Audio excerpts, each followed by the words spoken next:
What's going on, guys? Today we're taking a look at a solar-powered, self-contained, no wires type of security camera from the guys over at Tapo.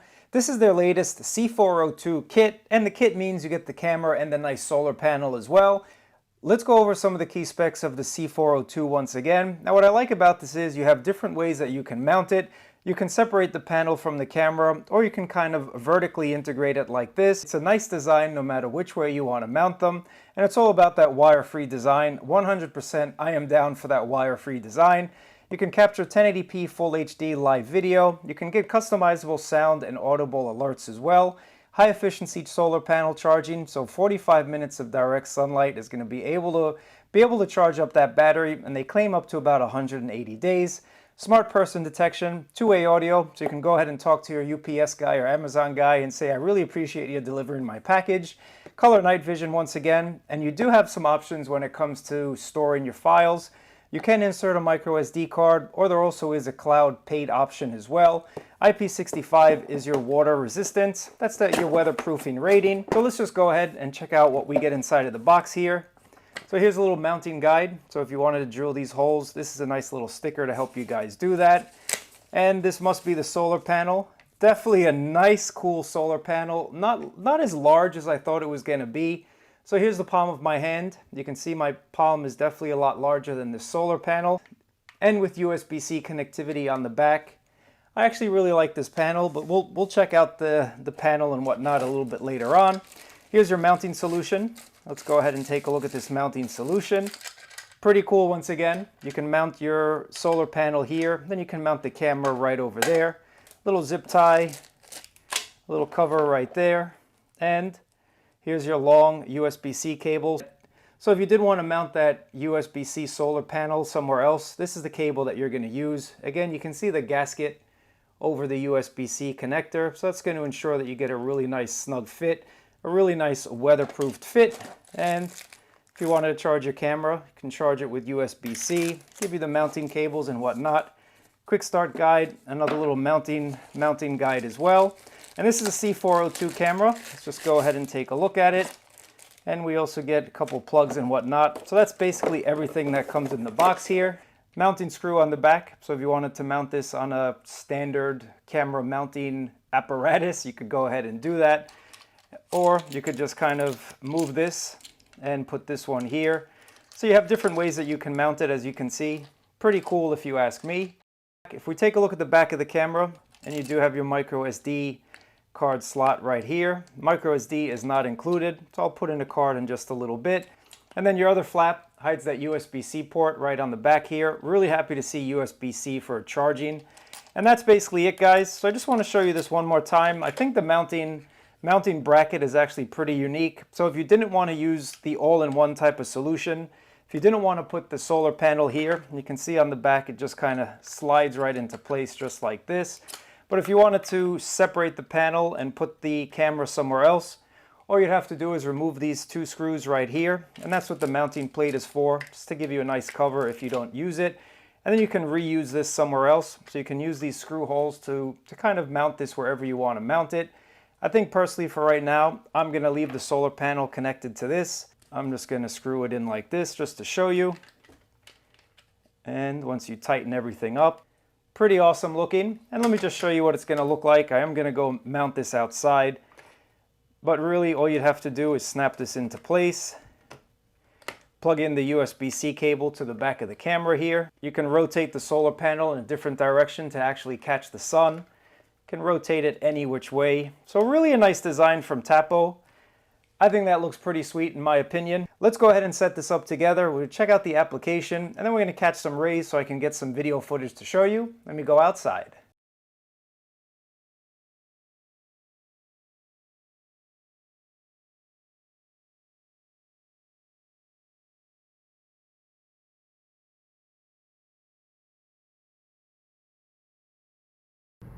Connecting to Wi-Fi. I've installed my camera, as you can see. Really a nice setup. I like that all-in-one design. And just to show you the overcast type of day, super overcast. But if we take a look at the application, I'm still getting a solar charge to this camera. It also works with your Google Assistant, so let's take a look. Hey, show the solar cam. Alright, streaming solar cam on living room display.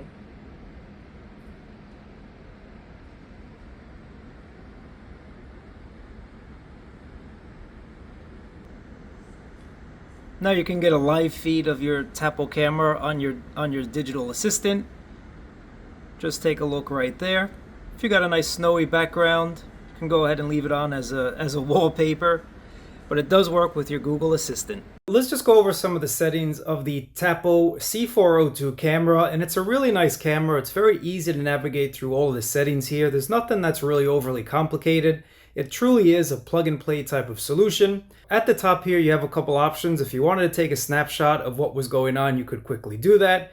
If you want to record something that you see, you can quickly just tap on that record button and it's going to record everything that you see on the camera. You can turn on or off the microphone. So let me just turn it on for you. You can also enable or disable the microphone's camera so you can quickly hear what's going on. Or if you wanted to disable it, all you'd have to do is tap on this slider and bring it all the way down to 0. You can also quickly have a conversation with somebody that's around. Maybe it's a delivery guy, maybe it's a workman, maybe it's just someone visiting. If you don't have a doorbell or anything, this could potentially act as a doorbell as well. Just click on the tap to call and you'll be able to talk to the person on the other end. You can turn off the speaker or turn off the microphone also within this setting here. Now that's just one area. I would like to hear a little bit of an improvement. You get it? Like to hear a little bit of an improvement. I wish the microphone, well, I wish the speaker was a little bit louder, because where I have it placed, the speaker is just a little bit on the low side. It really wasn't all that easy to hear.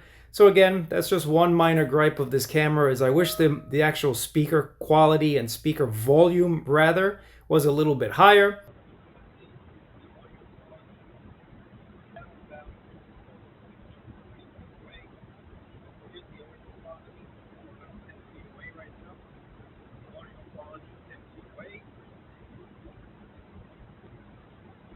And then we're right in front of the camera, 2 feet away. Now, to be fair to this microphone, it does a pretty good job when it's a little bit quieter. You can turn on or off the alarm, and when motion is detected, this alarm is going to go off. So just take a listen to the alarm, and this is where the camera actually did a really nice job, was from this alarm. So the alarm is actually really, really loud. Take a listen.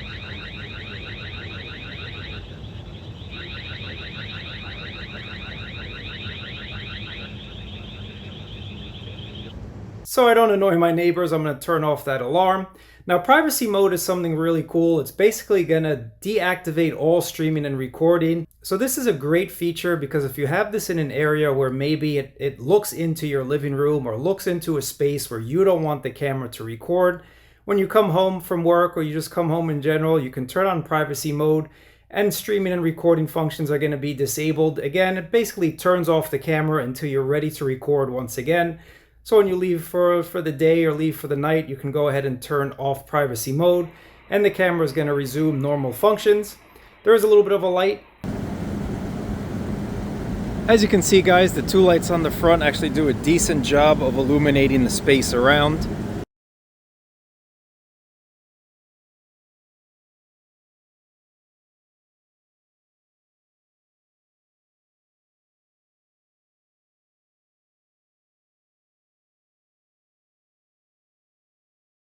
And you see the timer for that light there. It just ensures that you're not going to drain a lot of that battery. So I like the little timer, but of course you can always turn that off. Now for the AI features, if you want the camera to tag what it sees, you can turn on the tagging option. Or if you just want it to record motion without the tag, you can turn off that tagging feature. I actually like seeing the tag, so I usually leave that tag on. There's also Tapo Care, so if you're interested in signing up, this is where you would have to do it. And for those of you wondering about the pricing, there's a pricing right on the screen there. Again, it's for those of you that want some sort of cloud history. As you see on the bottom here, you can get up to 30 days of cloud storage. I put in a 32 gigabyte card in the back of there. That's probably plenty. I mean, I'm not really too concerned, but for those of you that want to ensure that all of your footage goes to the cloud for safekeeping, that's a nice option for you, because remember, the SD card is within the camera. So if someone takes the camera or something like that, your footage is gone. There's no hub that this stores to. So that's another area where I think I would like to see TP-Link kind of come out with something that has a little bit of a hub, or that can connect to an NVR. That's just a feature for another day. But in this price range, I really don't expect that. I really don't expect those features. But just as something that I look for when it comes to security cameras. But overall, the C402 has been an excellent camera. It captures sun even when I don't even see any. And that's the beauty of the latest gen solar panels. It really does keep this camera fully charged. So I'm really happy with this overall. So speaking of storage, if you did want to save files to your computer, or if you did want to save files to your phone, this is how you would do it.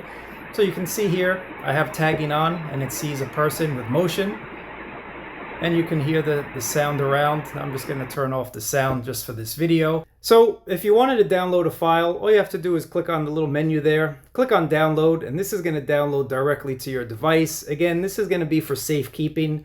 So there is a way to keep your files that you want to keep. Again, nice little feature if you ask me. I like the ability to see on demand and download on demand what I want. Now clicking on the downloaded section, this is where you'll see, well, everything that's been downloaded. So if you click on it, you can either share it, favorite it, or you can delete it from your device. So this really isn't showing anything. I'm just going to go ahead and delete it. That's the way that you can keep all of your files on device if you wanted to do that. Now finally, if we go to the advanced settings here, there's a couple more options that I just want to show you. And of course, this does have AI, so you are able to choose the motion detection that you want for this camera. And you can also choose the detection zones as well. But taking a look at what the AI can correctly identify is motion, people, pets, or vehicles. And you can turn on or off each one of these settings respectively. You also have detection zones, which I like because it allows you to really fine-tune this camera's vision and allow it to really record what you want to record, where you want to record it. It's perfect because you don't want false positives. You don't want it to record a tree that's constantly moving in the wind. That would be super annoying. So you can set the detection zone for all of those AI features, or you can set for each. So just to show you really quickly here, guys, if you wanted to select a motion area, you could do that. If you wanted to select a motion for people, you could do that. If you wanted to select a motion for pet or vehicles, you could do that as well. You just have to click on that plus icon on the bottom and choose the corresponding zone for the corresponding detection. So there we go. For motion, I'm going to select that area. And let's say maybe for pets, I want to select another area. So you guys get the idea. This is how you can select different zones for different types of motions. I definitely like this feature, really nice. So I'm just going to confirm that and go back. You also have wake up sensitivity. So this is really great because it really allows you once again to fine tune the camera's motion range, the detection range, and it just eliminates a lot of those false positives. So as you can see, you can really change that sensitivity of the range. This is great if you have it in a driveway or you have it somewhere where maybe people pass by. You can really fine tune that sensitivity, that detection range zone. And again, it's all about eliminating the false positives because you do get pop-ups on your phone. You do get notifications if you have those turned on. And the least amount of notifications are what I'm really most interested in. And once again, guys, here's the alarm. So you can have different types of alarms. You can have sound and light. You can just have sound, or you can just have light as well. And there's different sounds that you can choose, or even choose a custom one if you wanted to. So if you wanted to tap and record your own custom sound saying, hey, get off of my driveway, you could go ahead and do that. Again, it's all about customizability, and that's what I give TP-Link's Tapo division a lot of credit for. You can also choose the alarm duration, 5, 10, 30, or even have a custom one all the way up to, well, 30 seconds. And you can choose the alarm event type, again, depending on the AI that you're trying to track for motion, people, pets, or vehicles. Again, everything's very customizable, even down to the alarm schedule. So if you only wanted this to go off during the day or the night, or again, what's the name of the game? Custom schedules. You could choose a custom schedule for when the alarm is going to sound. And I'm just going to turn that off once again to be a little bit friendly to my neighbors there. Here's your battery status. So 67%. Pretty good. Again, 45 minutes of sunlight is going to keep this thing going for forever and ever. So as long as you get a decent amount of sun during the day, and you saw even today when it's a little bit overcast, a little bit cloudy, it's still in that charging zone. You can see the battery is still having that electricity symbol right over there. Under solar charging data, this is where you're going to see how much sun you actually got during the day and how much energy it actually got from the sun. So here's my solar charging data since I've installed this little camera there. And then on the bottom, you'll see the battery usage. So we use 4%, 3%, time of usage as well. So recorded for about 40 minutes, 33 minutes. These are all just nerd stats. I like seeing nerd stats personally, so you can see the wake up times if there are any events triggered by AI or whatnot. So here we go. You can see what type of alerts you had. Again, if you have vehicle detection, pet detection, motion for people, it's going to all break it down right there. And there's your solar output. You also have different working modes. So you have high performance, balanced, power saving, or custom. I chose mine on custom because I want to change the trigger time, the record buffer, and the clip length. But you can set all of this. I generally like to keep my re-trigger time about 10 seconds, so that's the interval between different triggers. Again, if someone comes in like the mailman delivers and then walks away and then forgets and comes back, it's like that 10-second buffer before the camera is going to start running again. And the buffer zone is just giving you a little bit extra on top of the motion, so you can choose how much longer of a buffer you want. 6 seconds is usually pretty good, and the maximum clip length is 2 minutes, 120 seconds. I generally like to keep mine at a minute. You can really see what's been going on for about a minute. Now, if you want the camera to do its thing, you could just leave it on high performance, balanced, or power saving. It all depends on your needs. A very, very customizable little camera here. Now, finally, I just want to go over the local storage. So I did put in a 32 gig card, which you'll see right here. And it's just going to do a loop recording. So once it reaches the end of that 32 gigs, it's just going to start overwriting those files. So if you did want to save anything, once you see it or once you realize you want to save something, never say I'm going to do it tomorrow because it might be overwritten depending on how many triggers you have. Now you can also set up a recording schedule. So if you don't want this to record every single day at every single hour and minute, you could choose when you want the recording to happen. And you can choose whether or not you want to record any sound. Video and display, the couple more features I just want to go over really quickly with you. There is a night mode setting, so there is infrared. And I'm going to show you what that looks like. Take a look at the infrared setting.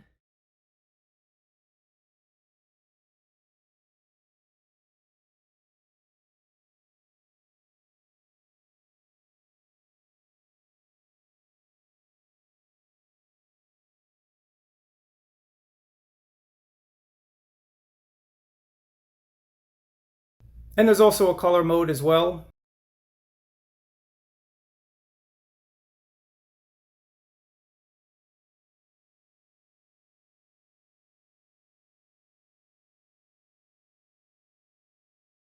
Now when you use color mode, it's going to turn on those spotlights and use more power. I generally like infrared mode.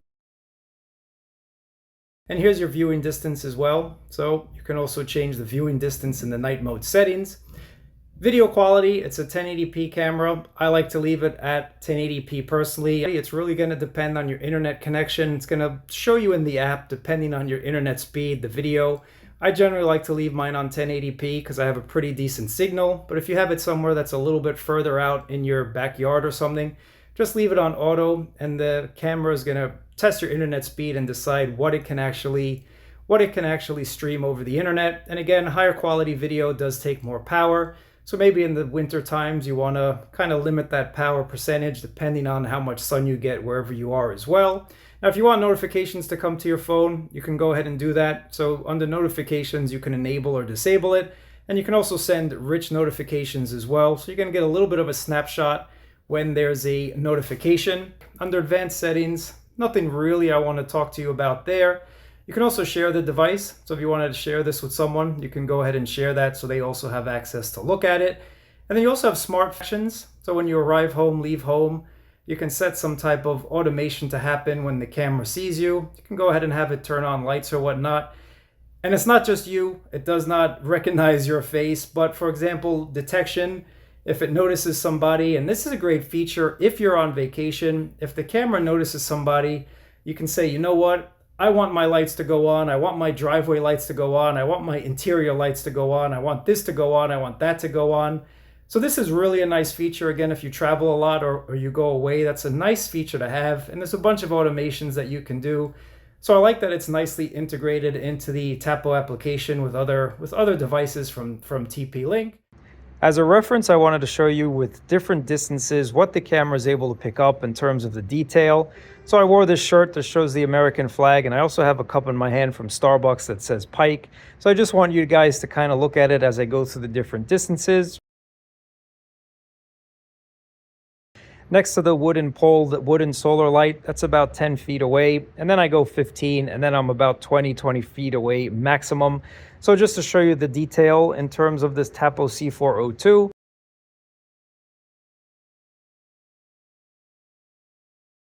What do I think about the video quality of the C402? Again, for a sub $50 solar powered camera, I don't think you can beat this really. I think for the sub $50 price range, you're getting a lot of nice features backed by a company that you know. This is the Tapo brand, and it is a sub-brand of TP-Link, so you are going to get some firmware updates, and you are getting a lot of nice features that other cameras in this price range just can't give you. Again, this is a nice budget-friendly camera, sub $50 all in for a self-contained unit is actually really good in my opinion. But you guys let me know what you think about it. I always like to know your opinion as well, and we can discuss it down in the comments below. But if you just wanted to throw a camera behind the shed, or throw a camera in your driveway, or throw a camera up in a tree somewhere, and just get a snapshot of what's happening in that area, this is a really nice camera. At sub $50, this really can't be beat. Now, prices might be changing. They might come a little bit down. They might be a little bit less. Check my link down below. It helps me out, so I would greatly appreciate it if you are going to pick this up to use my link. But if not, no worries, no harm. I'm not upset. I ain't mad. Go ahead and buy this camera anyway, because I think you're getting a really nice camera for the price range. But that's it, guys. Again, I hope you liked this video. Thumbs up, subscribe, and I will catch you in another video.